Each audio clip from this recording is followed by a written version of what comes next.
Assalamu alaikum first year students. Today I have brought for you a discussion on an introduction of section C of your model question paper for 2021. Now section C is a section that mostly contains some questions on the play progress and from your textbook, and it also contains some questions on grammar. The note says you have to attempt all the questions. So all the questions you have to attempt in the section C, but the internal choice of in the questions that counts. For example, in question number 4, they give you 2 questions but ask you to attempt only one. In this question number 4, which is on the play progress, they have asked you to answer one of these questions in only 60 to 75 words. The word limit has increased a little, but it again, because it carries more marks, it carries 6 marks. In question number 2, the word limit was 40 to 50 words for one question, but then the marks it carried were 4 marks. Now as the word limit increases in this question, so do the marks. The type of questions you get in this part are, or can be, on the theme, can be on the characters, can be analytical and critical. They can ask you about the parts of the play. We had discussed what is conflict of the play, what is the climax of the play. So they can ask questions on that. They can ask your opinion over something. So the questions mostly are analytical, where they see whether you can analyze the information that has been given in the play. आप में से सब लोगों को play की story पता होगी, जो plot है play का वो पता होगा, play के characters के बारे में you'll be well informed. But then all of you will have your own ways to analyze it. All of you will have your own analysis of the issues that the play raises. So you have to, number one, you have to stay within the limit. 75 words means not more than 80, not at all more than 80. So and then I think that is quite sufficient word limit, but then you can only write within this word limit if you are you're writing to the point and you are avoiding any and every irrelevant detail. And again, number 2, you have to keep in touch with the play itself. आपको play में से कुछ ना कुछ refer करना पड़ता है, आपको क्वेश्चन को इस तरह जवाब देना पड़ता है कि लगे कि आपने प्ले को पढ़ा है. Okay, coming to question number 5, section A, they ask you to use phrasal verbs in sentences. There are 7 phrasal verbs that they have given you, and they want you to use any 5 of these in sentences. अच्छा, ये जो question है, इसके बारे में मैं आपको कुछ I want to talk about it in detail. पहली बात तो ये कि जो phrasal verbs हैं, when you use them in sentences, why do you do that? I mean, why do they want you to do that? What is the purpose? What is the objective of this question?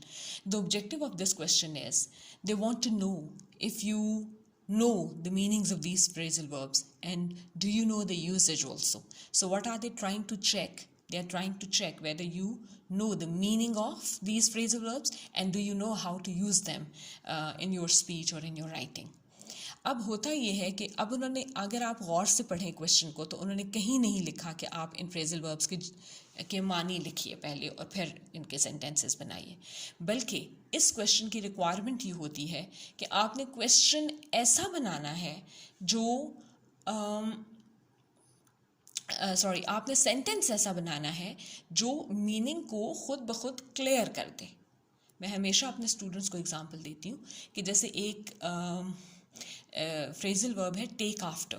Take after का मतलब होता है किसी से resemble करना, physical resemblance होना. तो आपने जब जुमला बनाना है, आपके पास ये चॉइस नहीं है कि आप मीनिंग लिखें. अच्छा, बहुत से students they indulge in a very wrong practice of giving the meaning there in a bracket. बहुत से स्टूडेंट्स क्या करते हैं कि वो फ्रेजल वर्ब का पहले मानी लिखते हैं, और कुछ स्टूडेंट्स तो और भी गलती ये करते हैं कि वो मानी उर्दू में लिखते हैं और फिर उसके बाद सेंटेंस बनाते हैं. देखें, उससे वो आपको नेगेटिव मार्किंग कर सकता है, इसलिए कि आप वो काम कर रहे हैं जो एग्जामिनर ने नहीं कहा करने को, उसने आपसे मानी नहीं मांगे, they haven't asked you to give meanings of any words. तो या फ्रेजल वर्ब्स, आपने जुमला ऐसा बनाना है जो खुद ब खुद क्लियर कर दे कि आपको पता है कि इसका क्या मतलब है। जैसे मैं टेक आफ्टर के बारे में आपको एग्जांपल दे रही हूँ, तो होता यह है कि आप इस तरह का जुमला बनाएं, she takes after her mother, whenever I look at her I am reminded of her mother। अब ये इतना क्लियर जुमला है कि जब भी मैं उसको देखती हूँ तो मुझे उसकी मदर याद आ जाती है, इतनी वो अपनी माँ से मिलती है। तो आपको लिखने की ज़रूरत ही नहीं है what does take after mean. But if you say she takes after her mother, तो ये क्लियर जुमला नहीं है। इसमें तो आप फिर टेक आफ्टर की जगह कुछ भी लगा दें तो जुमला एज इट इज़ रहेगा। अच्छा, इसमें बहुत बड़ी कन्फ्यूजन ये होती है, मोस्ट ऑफ द टाइम्स जो जुमला आपने बनाया है वो ग्रामेटिकली करेक्ट होता है, लेकिन सिमेंटिकली वो करेक्ट नहीं होता, थीमेटिकली वो करेक्ट नहीं होता। इसका क्या मतलब है? ग्रामेटिकली करेक्ट होने का मतलब है कि उसमें ग्रामर की कोई मिस्टेक नहीं होती। अगर आप कहते हैं she takes after her mother, तो ये ग्रामेटिकली बिल्कुल ठीक सेंटेंस है। लेकिन अगर ये कहा जाए कि ये जुमला पूरी तरह एक्सप्लेन कर रहा है कि टेक आफ्टर का क्या मतलब है, तो ऐसा ये नहीं कर रहा। तो इसका मतलब आगे आपको लिखना पड़ रहा है कि when ever I look at her I am reminded of her mother. तो ये जो टैग कर रहे हैं आप second part of the sentence, वो कंप्लीट कर रहा है मीनिंग को, वो क्लियर कर रहा है मीनिंग को, इसलिए वो चाहिए। तो इस तरह ये याद रखिए कि ये इसका पर्पस है। You are not suppose to give meanings of sentences in meanings of phrasal verbs in brackets, even in Urdu और इन इंग्लिश। अच्छा जी, इस क्वेश्चन नंबर 5 का पार्ट बी जो है वो आपसे क्या चाह रहा है? Use the correct form of the verbs in parenthesis in any 5 of the following sentences. Again they have given you 7 sentences और 7 में से आपने 5 करने हैं। मैं दोबारा रिपीट करूंगी, please, there is no need to over attempt. आपकी जो एक्स्ट्रा अटैम्प्ट होती है, जो ओवर अटैम्प्ट होती है, वो मार्क नहीं होती, चाहे वो ठीक हो। यानी अगर आपने 5 करने थे सेंटेंसेस और आपने 6 कर दिए और छठा आपका बिल्कुल ठीक है और चौथा गलत है, तो आपको छठे के मार्क्स नहीं मिलेंगे, आपको पहले 5 के मार्क्स मिलेंगे। उसमें जो गलत है वो गलत है, जो ठीक है वो ठीक है। Examiner is not suppose to mark the extra attempted और ओवर अटेम्प्टेड क्वेश्चंस, इसलिए प्लीज़ उनमें वक्त ज़ाया ना करें। जो आप 100% श्योर हैं कि 5 सेंटेंसेस कौन कौन से हैं जो आपको आते हैं, तो वही अटैम्प्ट करें। इस क्वेश्चन में आपने करना क्या है, आपने जो ब्रैकेट्स के अंदर वर्ब्स दिए हुए हैं उनकी करेक्ट फॉर्म को यहाँ पर यूज़ करना है। ये जो क्वेश्चन है, इसमें जो सेंटेंसेस हैं वो आपकी प्रोज की जो आपकी किताब में जो स्टोरीज और एसेज हैं वहाँ से भी आ सकते हैं, और ये आपको जनरली कहीं से भी आ सकते हैं। तो आपकी बेसिकली अंडरस्टैंडिंग चेक करनी है कि क्या आपको पता है। जैसे अगर आप इसके 7th सेंटेंस में देखें तो डिड ताहिर सी मी, तो वो देखना ये चाह रहे हैं कि क्या आपको पता है कि डिड के साथ सी की कौन सी फॉर्म आएगी। इसी तरह अगर आप 5th सेंटेंस को देखें, when will you सैंग a song, अच्छा वैसे यहाँ सैंग तो नहीं आएगा, यहाँ सिंग आएगा, क्योंकि जो आपको फॉर्म वो देते हैं वहाँ पर लगी हुई वो फर्स्ट फॉर्म होती है, आपने उसकी फॉर्म खुद चेंज करनी होती है। तो देखना वो ये चाह रहे हैं कि do you know which form of verb is used with will. तो इसलिए आपने इसको ध्यान से अटैम्प्ट करना है। और अच्छा तरीका ये होता है, I always tell my students कि इसका अच्छा तरीका ये होता है कि आप जब मतलब ये जो सेंटेंसेस इन्होंने दिए हुए इनको मत लिखें, इनके आंसर्स को लिखें। और आंसर्स को लिखते वक्त आप फॉर एग्जांपल जैसे हमने यही अभी किया है, डिड ताहिर सी मी, तो डिड के साथ फर्स्ट फॉर्म ऑफ वर्ब ही आती है तो सी ही रहेगा।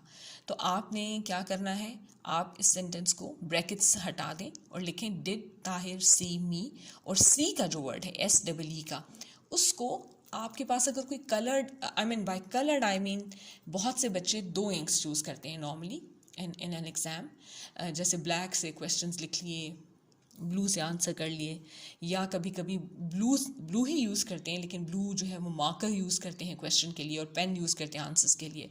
तो वो जो आप एक डिफरेंट चीज़ यूज़ करें उसमें सिर्फ वर्ड SEE को लिख दें, लेकिन प्लीज़ अंडरलाइन मत करें।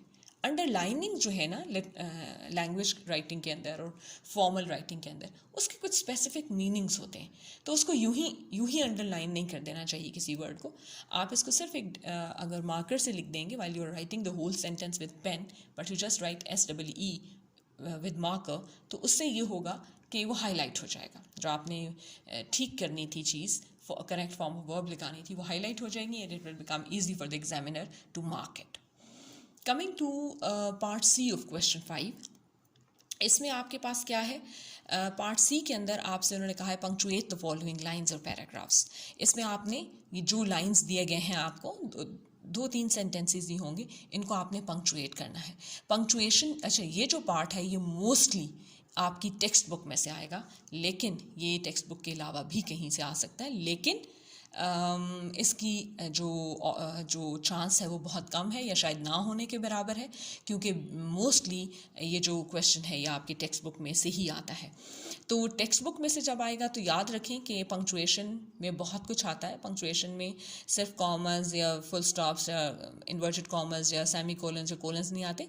ये जो कैपिटलाइजेशन ऑफ लेटर्स होती है ये भी पंक्चुएशन में आती है। जैसे अगर आप नोटिस करें यहाँ पर, तो जो लास्ट वर्ड है इस लाइन का, मिंटा, ये एक नाम है, but they have written it with small m, so you are suppose to change it here. इसको भी अगर आप चाहें तो उसी तरह कर लें कि जो जो करेक्शंस आपने किए हैं इसके अंदर, कोई कॉमर्स लगाए हैं, मिंटा का m कैपिटल किया है, आपको गलत ये वाला पैराग्राफ लिखने की ज़रूरत नहीं, आप सिर्फ करेक्ट पैराग्राफ, पंक्चुएटेड पैराग्राफ ही लिखें। तो उसमें आपने जो जो चीज़ें की हैं उनको आप अपने मार्कर से लिख लें, बाकी सारा पेन से लिख दें, लेकिन प्लीज़ अंडरलाइन ना करें, अंडरलाइन करने की ज़रूरत नहीं है। Coming to question number 6, question number 6 says write a letter to the editor of a newspaper about the poor sanitary system of your locality, asking him to convey your message to the authorities. So basically question number 6 क्या है? It is application or formal letter. याद रखें, मुझसे बहुत से students पूछ भी रहे थे कि हमें बता दें कि एप्लीकेशन लेटर में क्या फ़र्क होता है। एक फॉर्मल लेटर और एप्लीकेशन एक ही पैटर्न पे को फॉलो करते हैं। सिर्फ लेटर, चूँकि लेटर का स्टाइल लिखने का थोड़ा सा फ़र्क होता है, लेटर की लेंथ थोड़ी सी ज़्यादा होती है एप्लीकेशन से, अदरवाइज़ जो पैटर्न है, जो टेम्पलेट है जिसके अंदर आपने लिखना है, जो उसका फॉर्मेट है वो सेम है। फॉर्मल लेटर और एप्लीकेशन का फॉर्मेट सेम है, तो आपने फॉर्मेट की फ़िक्र नहीं करनी, सिर्फ लेंथ को ध्यान में रखना है कि लेटर ज़रा थोड़ा सा लेंथियर होता है दैन एप्लीकेशन। तो यहाँ पर आपको या फॉर्मल लेटर आएगा या एप्लीकेशन आएगी फॉर 8 मार्क्स। और अगर आप ऊपर ये ज़रूर प्लीज़ ये डॉक्यूमेंट फेडरल बोर्ड की वेबसाइट से आप ज़रूर ये मॉडल पेपर जो फर्स्ट ईयर का है इसको डाउनलोड करें, क्योंकि आप ये पूरी फ़ाइल डाउनलोड करें और इसको अच्छी तरह पढ़ें। आपको पता चलेगा कि इन्होंने हर उसमें आपको बताया है कि क्या क्या करना है, क्या क्या नहीं करना, क्या क्या। अच्छा, और आपको ये भी बताया है, मतलब क्वेश्चन पेपर शुरू होने से पहले एक डॉक्यूमेंट है जो आपको बताती है कि क्या क्या क्या चीज़ें रिक्वायर्ड हैं आपसे। तो उसमें इवन इन्होंने ये भी बताया है कि अगर आप लेटर लिख रहे हैं तो उसका रूब्रिक क्या है, लेटर में किस चीज़ के कितने मार्क्स होंगे, ऊपर वाला जो एड्रेस है उसके जो आपका अपना एड्रेस है उसके कितने मार्क्स हैं, जो दूसरे बंदे का एड्रेस है उसके कितने मार्क्स हैं। तो सारा रूब्रिक गिवन है, प्लीज़ उसको गो थ्रू ज़रूर कर लें। अच्छा जी, उसके बाद आपके पास है क्वेश्चन, इसमें आपके पास चॉइस कोई नहीं है फॉर्मल लेटर एप्लीकेशन के साथ, ये एक तरह से कंपल्सरी है। उसके बाद आ जाए, ना तो इंटरनल चॉइस है कि उन्होंने 2 दिए हों जिनमें से एक करना, और ना ही इसके साथ आपने कुछ और करना है, इसलिए प्लीज़ एप्लीकेशन लेटर को ज़रूर ध्यान से कर लीजिए। क्वेश्चन नंबर 7 है write a paragraph of about 70 to 80 words on discipline. So देख, it can be on any topic. Please please please याद रखें कि ये एक पैराग्राफ है। आप लोग 6-7 पैराग्राफ्स लिख देते हैं और फिर कहते हैं कि ये हमने एक पैराग्राफ लिखा है, और जब आपको ये कहा जाता है कि भाई एक पैराग्राफ था, ज़्यादा नहीं, तो सरप्राइजिंगली और बच्चे क्या करते हैं कि उसको ब्रेक नहीं करते पैराग्राफ को, 2 सफ़े कॉन्टीन्यूटी में लिख कर कहते हैं कि जी ये पैराग्राफ था। नहीं, पैराग्राफ एक पेज के 3/4 से ज़्यादा नहीं हो सकता। 3/4 से ज़्यादा एक पेज के, इवन पूरा पेज भी पैराग्राफ नहीं हो सकता अगर आप एक सफ़ा पूरा भर के लिख रहे हैं। तो बस 3/4 of a page maximum length होनी चाहिए एक पैराग्राफ की। और यहाँ तो मसला ही ख़त्म हो गया, क्योंकि उन्होंने आपको वर्ड लिमिट दे दी है 70 to 80 words, nothing more than that. 80 words के अंदर आपने ख़त्म करना है। तो फिर आप बजाय ये कोई ऐसे तो है नहीं कि जिसमें आप इंट्रोडक्टरी पैराग्राफ्स डालें, आप डायरेक्टली टॉपिक पे बात करें और उसके बारे में इंपॉर्टेंट इन्फॉर्मेशन जो है वो शेयर करें। इसके साथ आपके पास चॉइस है, translate the following passage into English. आपको उर्दू का पैसेज दिया और इंग्लिश में करना है। स्टूडेंट मुझसे अक्सर पूछते हैं कि वो क्या करें इन दोनों में से, तो उनके अच्छे मार्क्स आएंगे। और मैं हमेशा बताती हूँ कि नॉर्मली अच्छे मार्क्स पैराग्राफ की निस्बत आ सकते हैं ट्रांसलेशन में, इसलिए कि ट्रांसलेशन मतलब उसमें मार्जिन होता है मार्क्स का, लेकिन ट्रांसलेशन बड़ी ट्रिकी होती है। अगर आपको जो मेन वर्ड्स हैं जिनके ऊपर पूरा पैसेज रिलाई कर रहा है, मौजूदा सदी, इसी तरह आगे अगर आप देखें तहजीबी, अखलाकी, मादी तरक्की, अगर आपको वो कसम पुरसी की ज़िंदगी गुजारने पर मजबूर हैं, अगर आपको जो main words of the passage है अगर आपको वही नहीं आती उनकी ट्रांसलेशन, तो फिर तो ये उसको ट्रांसलेट आप करेंगे तो ट्रांसलेशन में गलत ट्रांसलेशन करने पे मार्क्स कटते भी उतने ही हैं जितने ठीक ट्रांसलेशन करने पर आपको ज़्यादा मिलते हैं। तो दिस इज़ वेरी ट्रिकी। अगर आपको ट्रांसलेशन अच्छी तरह आती है और 100% आप कॉन्फिडेंट हैं तो फिर ट्रांसलेशन आपको करें और ट्रांसलेशन आपको ज़्यादा मार्क्स देगी।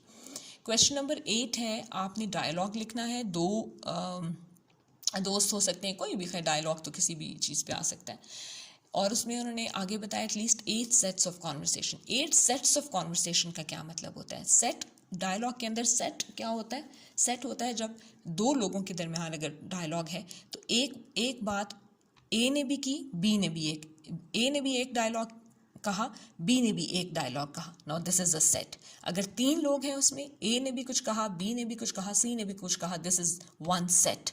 एक दफ़ा कुछ कहना एक सेट बनाता है और फिर दूसरी दफ़ा कुछ कहना दूसरा सेट बनाता है।